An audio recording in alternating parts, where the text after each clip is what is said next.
Hello, today is Thursday, September 18th, 2025. I'm Tony Mangino from TC2, and this is Staying Connected. In a recent episode, Teresa Knudsen and Brent Knight updated our listeners on the ongoing impact of Verizon's outsourcing of post-sale enterprise support to HCL Technologies. The feedback from many of our enterprise clients has been clear. The transition has led to degraded service quality and resounding dissatisfaction. Teresa and Brent are back with us today to discuss what customers can actually do to manage, escalate, and potentially fix these support issues. Now, this same advice can be used with any supplier where you are experiencing similar support issues. Yeah, thanks, Tony. It's great to be back. We're definitely hearing from a lot of our clients since our last podcast episode. The topic of disappointing support from network suppliers, kind of across the board, is clearly resonating with our enterprise customers. And the good news is that you are not powerless. Right, Teresa. There are actions that customers can take. Whether you're on the supplier's included support model or their paid support model, there are strategic and contractual levers you can pull to improve the situation or at least hold your supplier more accountable. So let's start with the most basic action, reviewing your existing contract. Teresa, what should customers be looking for? Well, look for any commitments made related to the specific support, especially if there's a statement of work, there's an SLA, there's any type of contract exhibit about this paid support. And make sure that you are receiving what you paid for. Look for things like names of resources or titles of resources, the geographic location commitments, whether it's US based or offshore, defined response and resolution times, escalation paths, and the term of the actual support. And so if there are things that are promised that are no longer being delivered, then it's a non-compliance issue, and you're well within your rights to raise a formal dispute or create a performance improvement plan, just like one of my clients did that we talked about on our last podcast. That's right, Tracy. Too often, clients are frustrated but don't escalate effectively. And no one really wants to escalate, but sometimes it's really what you have to do. So if you're not getting the support you need, you've got to do something. So here are four active steps you can take. One, you can escalate through formal supplier channels. Your supplier's sales team is still responsible for the overall relationship. Two, document everything. So support tickets, delays, outages, miss LAs, keep track of all of that. Three, consider invoking formal governance mechanisms like monthly service reviews. And if they're not being offered, demand them.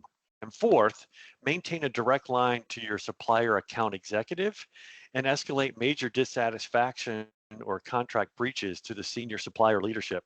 Persistent coordinated pressure is more likely to get results than isolated complaints. So at the end of the day, both the customer and the supplier want the service to work and to deliver the expected value. I highly recommend trying to get things back on track before looking to terminate something nuclear like that. That being said, you may need to bring in legal or procurement teams to turn up the heat if things don't improve. Let's talk about that paid support model. Many customers are locked into multi-year commitments. So is there a way out? Yes, and it starts with leveraging performance failures. If you can document that the service quality is degraded since your original agreement, especially due to the swap out of experienced resources with less experienced ones, you may have grounds to terminate or at least renegotiate. Some specific strategies include making sure there's required transition periods if key resources are removed or replaced to help with training, introduce exit clause tied to continued SLA breaches, ask for service level credits for missed SLAs, and you can always benchmark paid support pricing and negotiate lower rates given the lower delivery model and service quality that's out there. The interesting reality here is that incumbent suppliers typically have an advantage in retaining their customers' business. Incumbents typically only lose business if a competitor is willing to buy out the business, or if the customers are just so dissatisfied that they'll change suppliers at any cost. So, the credible threat of migration can be a powerful motivator for any supplier to meaningfully address service issues and improve customer experience. Timing is everything. If you're up for renewal in, let's say, the next 12 to 18 months, this is really the perfect time to run a competitive RFP. And when you do, make sure that support and service delivery models are part of your evaluation. Don't just look at network capabilities and pricing. Dig into who delivers post-sale support, where are they located, what's the governance model, can you retain name resources, is there cost for account management. So many carriers are using more blended delivery models now, but not all are pushing support off the cliff like this. Teresa, what else can customers do to put pressure on underperforming suppliers? Well, definitely use your voice.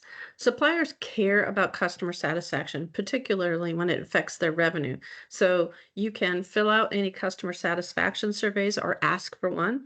Give feedback, as Brent mentioned, directly to the sales team. Raise this issue during executive business reviews. Connect with other enterprise customers facing the same challenge. There is definitely power in shared escalation.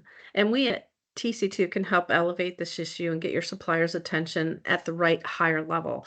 I know that we have focused on the disappointing support resulting from the Verizon HCL relationship, but keep in mind that the advice we provided today can be used with any supplier with which you're experiencing support issues, as all carriers have thinned out account team support and they push their clients more and more to their portals for self-service.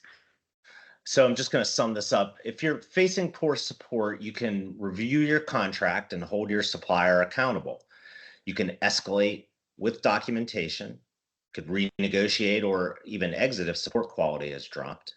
And RFP the business. Don't assume Verizon or whoever your incumbent is the default provider and is best suited for your specific needs.